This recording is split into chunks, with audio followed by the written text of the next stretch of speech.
Hey everybody, welcome back to this week's comic book review. Unfortunately, we had some technical difficulties. This is going to happen from time to time, even though now I have the unlimited time rule. There are going to be times where people or things happen in between the review where I'm going to have to cut the ending of the last part and continue in a second part.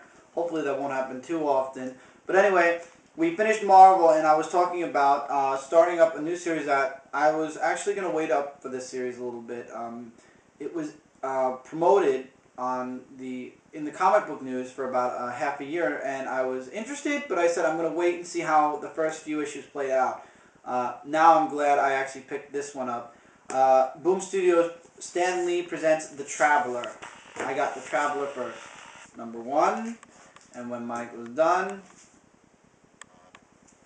number two. Two issues for The Traveler came out. Also, Stan Lee has released another series, the first series, which was called Soldier Zero, which looks interesting, but is the least interesting in my opinion. For me, I really don't like that. There's also another series which I will be getting. It's back of this issue called Starborn, which I pre-ordered, and it's coming in next week's stack. So you will be seeing Starborn, and I will be definitely reading The Traveler. As far as Soldier Zero goes, there's 3 issues already out there. I might give it a shot. I really would like to give it a shot. It looks good enough to give it a shot. But we'll see how the comic lot is for the last week of this year. If there's too many comics, I might hold Soldier Zero off until next year. Okay, so let's start with The Traveler, number 1.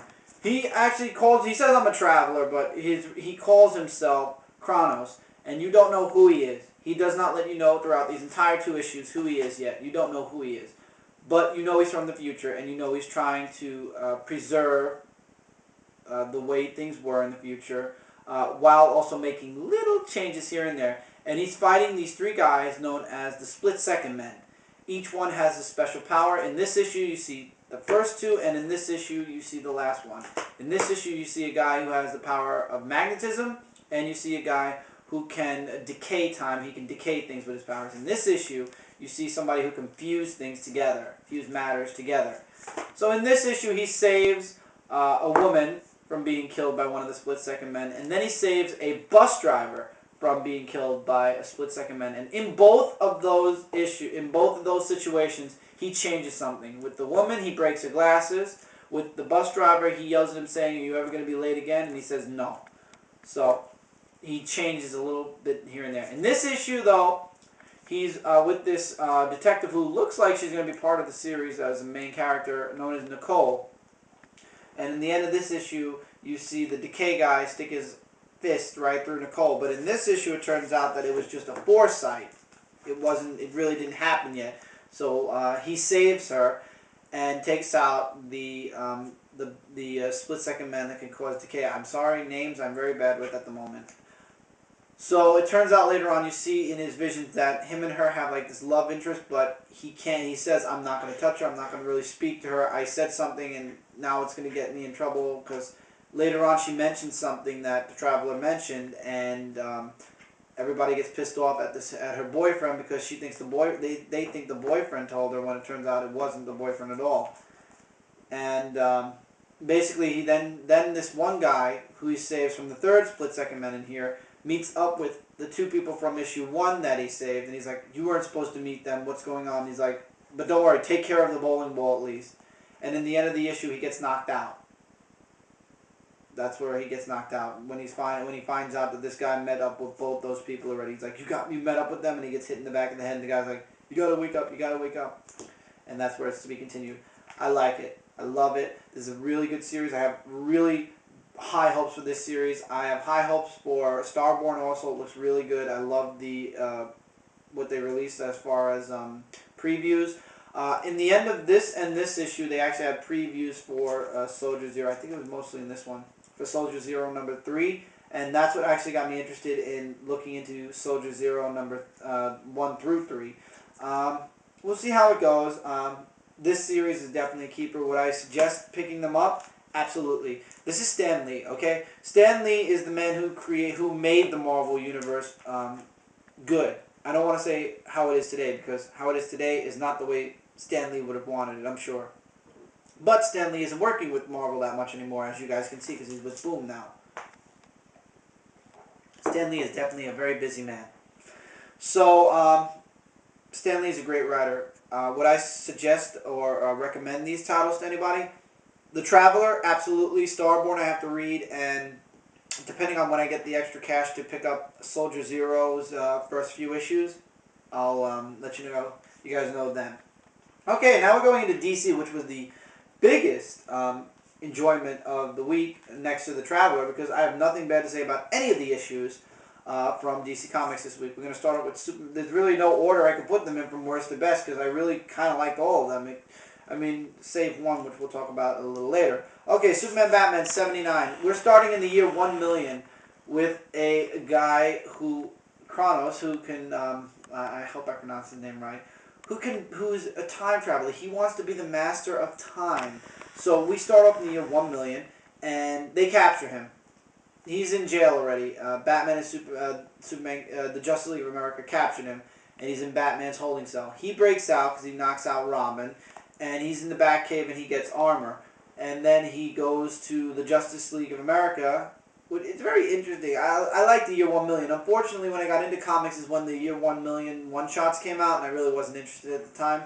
But he goes to the JLA to find out, to get some of his stuff. Then he ends up going to the Fortress of Solitude to get some stuff. And then he can't escape the Superman-Batman team in 1 million, so he decides to run into time, go into the past, so he can destroy all the superheroes from the past all the way to the present, so there won't be any superheroes, and he's going to be the king of the world. And then he comes face to face with the past version of Superman and Batman with Dick Grayson as Robin, to be continued. I liked it. I found it pretty interesting. You know, Superman didn't make as much of a cameo as I would have liked, but you know, the artwork was really good, really talented. The artwork. So it shows you a lot of future sight into what 1 million could be, and I really enjoyed the last page with the past Superman and the past Batman. So it was really good. I liked it. I can't wait for the next part. Superman Batman has been really, really good the past few storylines. Absolutely check this out, guys, especially for those of you who are a fan of the team-ups. This is definitely really good. Now moving into something that's already happened, but watching it again in a new series is really good. DC Universe Legacies number 8, The New Wave. In this issue, it starts off with Batman confronting the new guy playing Batman and eventually taking him out. It involves the reign of the Superman and the return of the original Superman, and then it concludes with Hal Jordan's fall as far as the Green Lantern and his obsession over wanting power to bring back Coast City, and then his eventual change into Parallax, which now the next issue is going to lead into Hour Zero with the side story of the New Gods. The New Gods side story was alright, but this comic book embodies my favorite time in comic books. The Reign of the Supermen was awesome. It introduced Superboy to the DC Universe, who is still in the DC Universe. Steel had his new origin here. Cyborg Superman was one of the newer Superman villains, and Eradicator made his appearance also, finally, as a new hero in the DC Universe. Or anti-hero, because he hopped back and forth and left and right and all over the place. This is really good. Dan Jurgens' artwork is amazing. I mean, the artwork that you see here, like I was telling you guys in issue 7 with the Death of Superman, the continuing artwork from the 90s, it's stunning how he still has, you know, it looks almost identical to the comics in the 90s, and I've read all the comics in the 90s, so I would know this. It was great. In here also you see him, Hal Jordan snap Sinestro's neck, and at the time we all thought that he killed Sinestro, when it turns out Sinestro came back in the end anyway.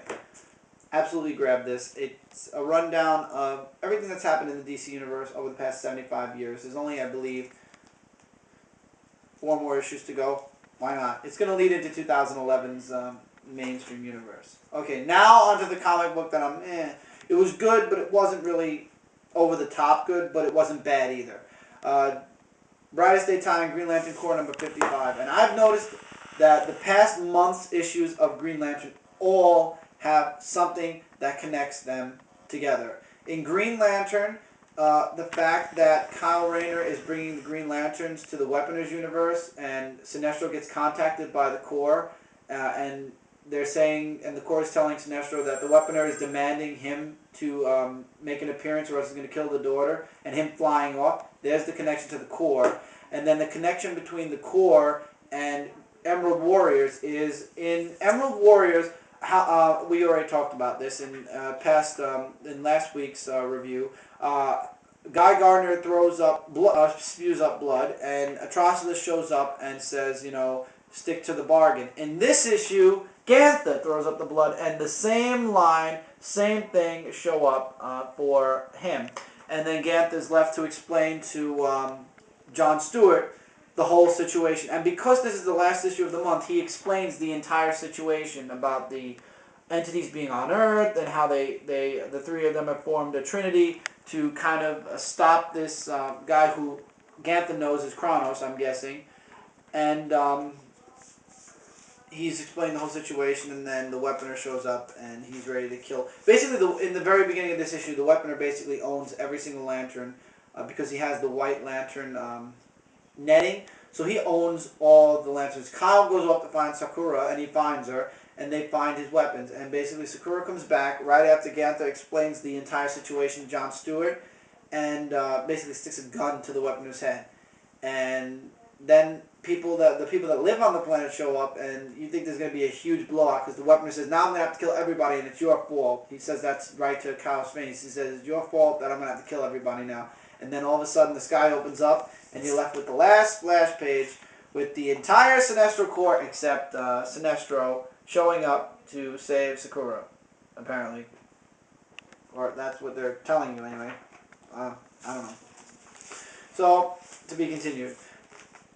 I have a feeling, especially because of the War of the Green Lanterns that's coming, we're going to have a lot of tie-ins. Each issue is going to have a little tie-in. And I think that's great, because I get all 3 issues. That's not great for somebody, let's say, who doesn't get Emerald Warriors, because there's going to be little tie-ins now that you're going to miss out on.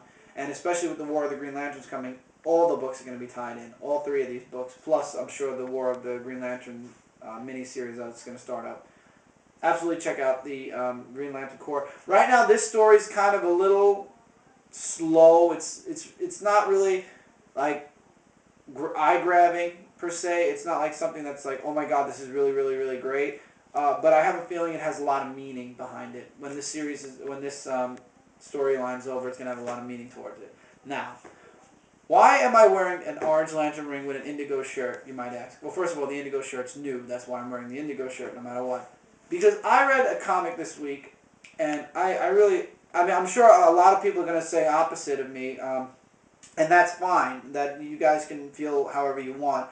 But I love this comic. It was so good and so entertaining that I'm actually going to, next week, be getting a second copy of this to put on my comic book wall, because it was just too good not to want a spare and not to also display.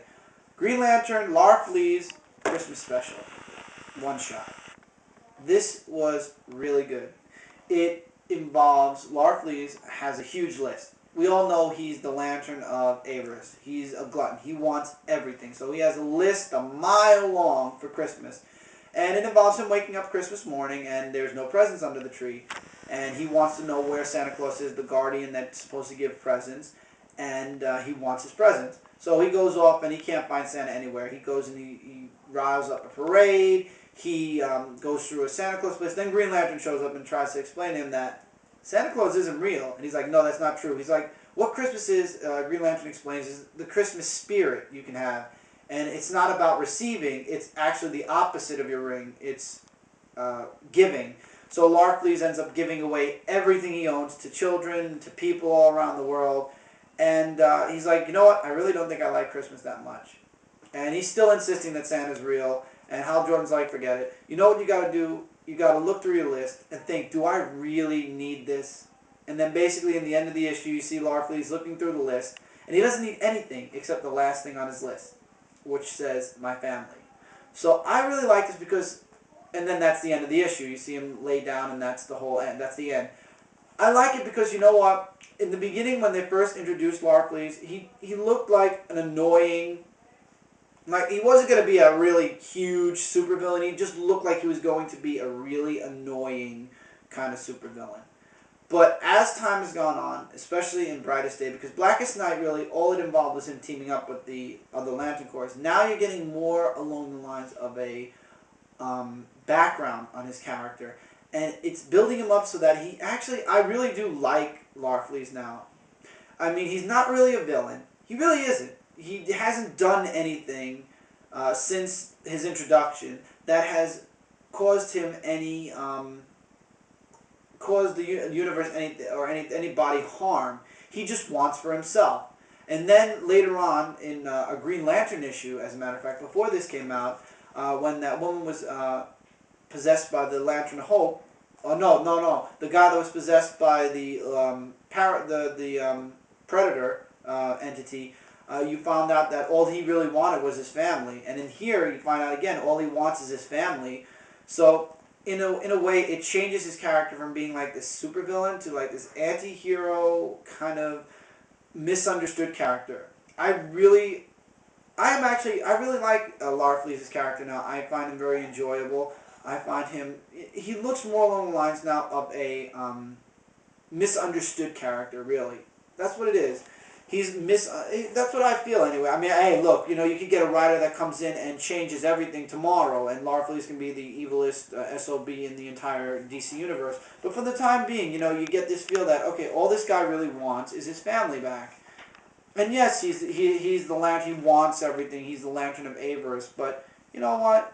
He has that potential to be a really great character. And then also you get a 2-page splash of funny comic with Glomalus, and then you get the Happy Holidays from DC Universe. Also in this issue, this is what I found really entertaining. Little pages here and there for they make it kind of look kiddish in a way. In this page, you get a recipe for cookies. It's a real recipe, by the way. It's a real recipe for cookies. Then when Larfleeze hears from a kid that Santa Claus really lives in the North Pole, you get, on the next page, a maze. An actual maze where you go from start to finish. And then finally, towards the end of the issue, right before the end, you get a nice little cutout ornament decoration you can have for your tree. This, of course, for those of you who celebrate Christmas. I thought that this issue had so many positives. It makes you understand Larfleeze's character a lot more. I mean, yes, he's still avarice. Yes, he's still a glutton, and he wants everything just for himself.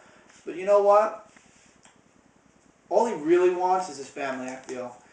I have a feeling that he's going to always be the Orange Lantern, I feel. Most likely, anyway. And he's always going to be a glutton. And I'm hoping that he finds his family one day. I'm just hoping that the DC Universe doesn't turn around, and when he finds his family, have him murder the entire family, and that turns him into the evilest SOB in the entire world, or the DC Universe. This is an absolute must-have. I feel anybody who wants to get to know Larfleeze's character a little bit better, or maybe learn a little bit more about him, or even just for the Christmas spirit, this issue was really, really good. I enjoyed it. It was worth the money. It wasn't even that expensive. It was a price of a regular comic book, for the time being a regular comic book from DC Comics, $3.99. Check it out. It was really good. I mean, this was the best comic of the week. I mean, I know I said all DC Comics were great, but this definitely worked out. You learn a lot more about Larfleeze, and you actually get to like the character. Instead of just tolerate him, you actually start to like him a little bit. So, Green Lantern Larfleeze Christmas Special one-shot. Pick it up. It was really good. It was really good. Green Lantern Corps number 55. Check it out. It was really good also. I have a feeling the end of this story arc is going to lead into something for the War of the Green Lanterns. DC Universe Legacies number 8. For those of you who missed out on the awesomeness that was DC Comics in the 90s, check this out. Also, just for the artwork of Dan Jurgens, grab it. Superman Batman 79 was really, really good. The Year 1 Million, check it out. The Traveler number 2 and number 1. Check both of them out. Really good series. I'm looking forward to reading Starborn. I'm looking forward to the future for the Traveler, and I'm looking forward to trying to get my hands on Soldier Zero. Uncanny X-Men 531 and 530. A really good story so far. It has potential. It might actually bring me back to Uncanny X-Men. X-Men number 6 was really good. I can't wait to see the X-Men return to New York City. Can't wait to see Spider-Man guest starring. Fantastic Four 586. The next issue, somebody's gonna die. Really good mini. Check it out. Dark Reign. What if Dark Reign? It's a skip. You really don't need to know it. It's just like that what if this happens scenario, and it really didn't have a happy ending anyway. Who cares? Ultimate Spider-Man 151 was just a disgrace, and this is a freebie, the Marvel 2011 calendar. Pick it up. It's free. Why not? And with that, we are done. Oh, here we go. And there's a Fear. Fear Strikes Marvel Universe, March 2011. Here's your advertisement for Fear. This actually is also another cover for Fear, but they're not saying that here. So, with that, hopefully we will get comic books. I will be getting my comic books on Friday this week. Due to this weather, I doubt that'll be happening. But yeah, if not, then I will see you guys in the new year. I will conclude off December and start off January. So, hope you guys have a wonderful new year. Hope you guys had a Merry Christmas. See you guys next week for another Dark Avengers comic book review.